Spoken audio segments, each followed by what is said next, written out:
안녕하세요. 안녕하세요. 자, 조리원리 시간이죠. 조리원리 같은 경우에는 먼저 보시면은 조리원리는 영양사 시험에서 이제 2교시째 있는 시험이고요. 그 다음에 식품학과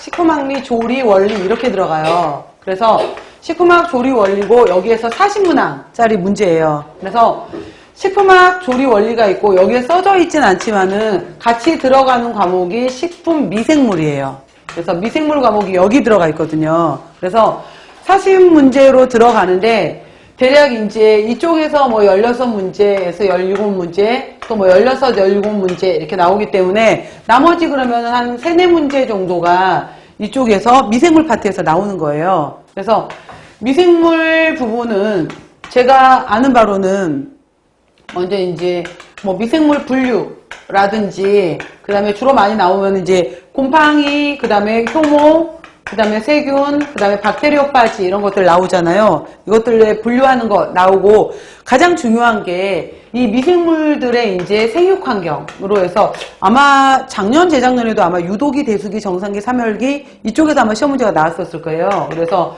생육 환경과 관련된 인자들 물어보는 거 있잖아요. 그래서 여러 호기성이냐, 혐기성이냐, 뭐 이런 거 물어보는 것부터 시작해서 생육 환경 물어보는 것이 있고, 그 다음 중요하게 물어보는 것이 이제 우리 식품하고 관련된 미생물을 물어보기 때문에 식품에서 발효에 관련되는 것들, 그 다음에 부패에 관련되는 것들 이쪽으로 이제 시험 문제를 물어보게 돼요. 근데 이게 3, 4문제이긴 하지만은 이걸 다 공부하려면은 이거 역시 마찬가지로 2달 분량이거든요. 그래서 이거는 그냥 이제 일단은 넘어가는 건데 여러분들이 이제 갖고 계시는 뭐 문제집 정도에서라도 문제 많지 않을 테니까 체크하셔야 되는 건데 저는 이제 수업 시간에 제가 나올 때 이 발효 부분을 같이 해드릴 거예요. 그래서 김치류에서 나오는 발효라든지 발효균주라든지 장류, 두류에서 나올 때 장류의 발효균주, 유제품류의 발효균주 이런 균주들이 나와요. 그때 외우셔야 되는 것들 이런 것들은 굉장히 중요하다. 이런 것들은 제가 언급해 드릴 거예요.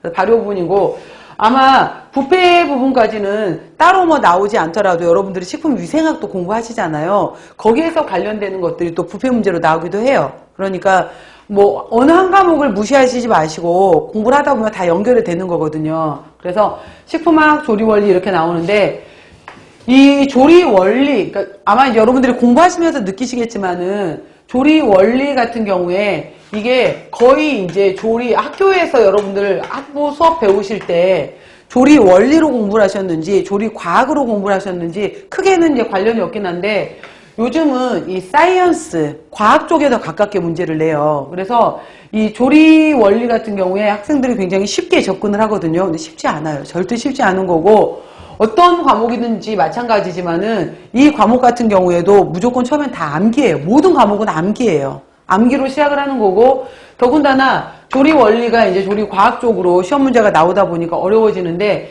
이 베이스에 식품학 개념이 없으면 못 풀어요.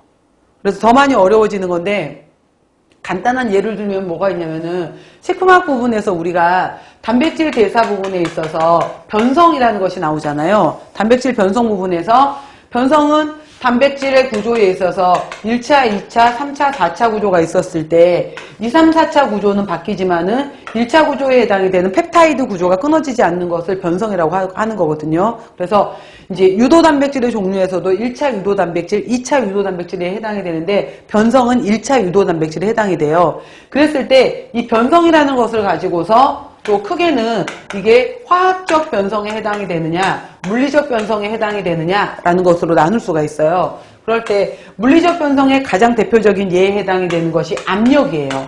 압력이라든지 이런 것들이 있고 화학적 변성의 가장 대표적인 예에 해당이 되는 것이 산이라든지 알칼리, 효소 이런 것들이 들어가게 되는데 이거를 어떻게 물어보냐면은 조리 부분에서 머랭 그러니까 계란 흰자를 가지고서 머랭을 만드는 과정이 바로 물리적 변성에 해당이 되는 거거든요. 이걸 같이 연결시켜서 물어보는 거예요. 그 다음에 우유에서 치즈를 만들 때 우유에서 우유물, 덩어리를 만들잖아요. 덩어리가 만들어질 때 우유에 젖산, 산이 들어가서 덩어리, 치즈가 만들어졌다.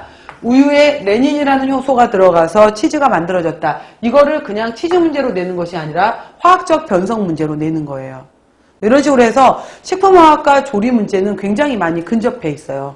유사하게 들어가기 때문에 여러분들이 식품화학 부분에 대해서도 그러니까 두 가지가 굉장히 많이 나오는 거기 때문에 최대한 저는 식품화학 쪽에서는 화학적으로 설명을 해주실 거고 저는 여기에서 이제 우리 조리 쪽 특성에 맞춰서 조리에서는 이런 부분이 키포인트다라는 걸 해서 설명을 해드릴 거예요. 그래서 식품학과 조리 원리인데 조리 부분 절대 쉽지 않다라는 거 먼저 말씀드리고요. 그래서 이런 식으로 해서 이제 식품화학 조리 원리 들어가는데 그래서 식품화학을 좋아하시겠지만 잘 하시겠지만 또 열심히 배우시다 보면은 조리 쪽도 같이 연결이 돼요. 자, 조리 부분 같은 경우에도 첫 번째, 개요 한번 맨 앞에 차례를 한번 봐볼게요. 차례 보시면은 어떤 내용들이 앞으로 나올 거냐라고 봤었을 때 1장에서 조리 원리의 개요라고 나와 있잖아요. 그래서 여러분 식품화학 배우셨죠? 그러면 첫 번째 시간에 항상 나오는 게 수분이거든요. 그래서 조리에서도 들어갈 때 항상 나오는 게 이제 열을 가지고서 시작을 하잖아요. 그래서 바로 뒤에 연결시켜서 제가 얘기를 하겠지만은 우리가 조리를 한다라고 했었을 때 조리라는 과정을 짧게 보게 되면은 쿠킹이라고 볼 수가 있는 거잖아요. 그래서 식재료라고 말하는 것을 가지고서 우리가 먹을 수 있는 음식으로 넘어가는 과정을 다 조리라고 하는 거예요. 그랬을 때 이 조리에 들어가는 것에 해당이 되는 것이 일반적으로 물도 들어가고 열도 들어가더라 이렇게 되는 거잖아요. 그래서 1장에서는 들어가는 개요 파트에서는 중요하게 물어보는 것이 바로 조리에 들어가는 물과 조리에 들어가는 열, 그 다음에 조리의 여러 가지 기본적인 원리를 배우는 것이 개요예요. 근데 이 개요는 뭐 단독으로 시험 문제가 나오기보다는 이후에 들어갈 모든 내용들에 다 포함이 되는 거예요. 개요 부분은. 그래서 굉장히 기본 내용으로 중요하게 제가 다시 설명을 할 거고요. 두 번째 3장, 4장, 5장까지가 한꺼번에 묶어서 보시면은 공유, 전분, 밀가루, 서류. 서류는 대표적인 게 감자 고구마예요. 서류, 당류 이렇게 해서 나와 있는데 탄수화물 쪽에 해당이 되는 것들이잖아요. 그래서 여러분들이 2, 3, 4장을 배울 때